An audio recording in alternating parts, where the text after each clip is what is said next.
ये बात है 2016 की। नितिन तभी अपने कॉलेज से ग्रेजुएट हुआ था। 2 मंथ्स बाद उसको अपनी नौकरी ज्वाइन करनी थी। उससे पहले वो सोचा कि क्यों ना एक बार वो किसी ट्रिप पे जाए। बहुत सोचने के बाद उसने डिसाइड किया कि वो मध्य प्रदेश में जाएगा। उसने बुंदेलखंड एक्सप्रेस की टिकट ली और 2 दिन बाद उसने अपना सफर तय किया।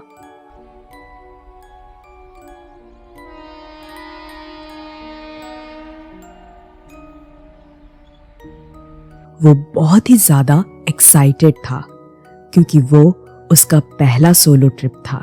वाराणसी स्टेशन में वो ट्रेन में चढ़ के अपना खाना खा ही रहा था कि ट्रेन में टीटी आया।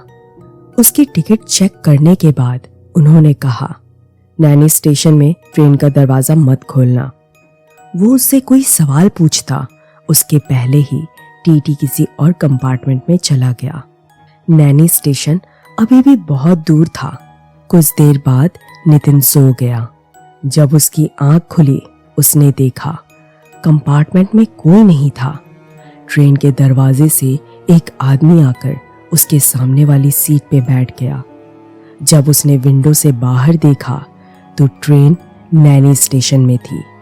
उसने तुरंत जाके ट्रेन का दरवाजा बंद कर दिया। वापस अपनी सीट पे आके उसने उस आदमी से पूछा, बाकी सारे लोग कहाँ गए? उन्होंने बोला, सब पीछे वाले स्टेशन में उतर गए होंगे। नितिन को थोड़ा अजीब लगा। उसने फिर से सोने की कोशिश की। वो सोने ही वाला था कि उसने देखा वो आदमी उसकी तरफ देख रहा था और उनके चेहरे में हल्की सी मुस्कान थी। उसने पूछा, आपको कुछ चाहिए? उस आदमी ने बोला, नहीं, कुछ नहीं।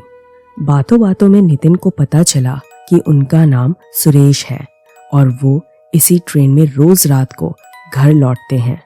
वो नैनी के एक कॉटन इंडस्ट्री में काम करते हैं। नितिन ने पूछा, पता नहीं क्यों टीटी ने इस स्टेशन में दरवाजा खोलने को मना किया था? तो सुरेश ने बोला, क्योंकि इस रूट पे बहुत रॉबरीज हुए हैं आज तक। बात करते करते सुरेश ने नितिन से पूछा, क्या थोड़ा पानी होगा आपके पास? नितिन ने अपने बैग से जैसे ही पानी की बोतल निकाली, सामने उसने जो देखा वो देख के उसकी रूह कांप उठी। सुरेश के हाथ से खून ट्रेन के फ्लोर पे गिर रहा था। उसकी आंखें सफेद हो चुकी थी और वो अजीब तरीके से बिहेव कर रहा था। अचानक उसने नितिन के सामने आके उसका गला पकड़ लिया। नितिन जोर जोर से चीखने लगा। अचानक उसने देखा कि एक आदमी उसको जगाने की कोशिश कर रहा था। 2-3 लोग उसके सामने खड़े हुए थे। उसने रियलाइज किया वो तो सिर्फ एक सपना ही देख रहा था।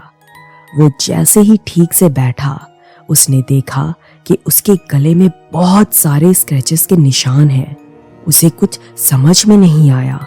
इतनी भीड़ देख के टीटी जब उसके पास आया, उन्होंने सबसे पूछा, क्या किसी ने नैनी स्टेशन में दरवाजा खोला था?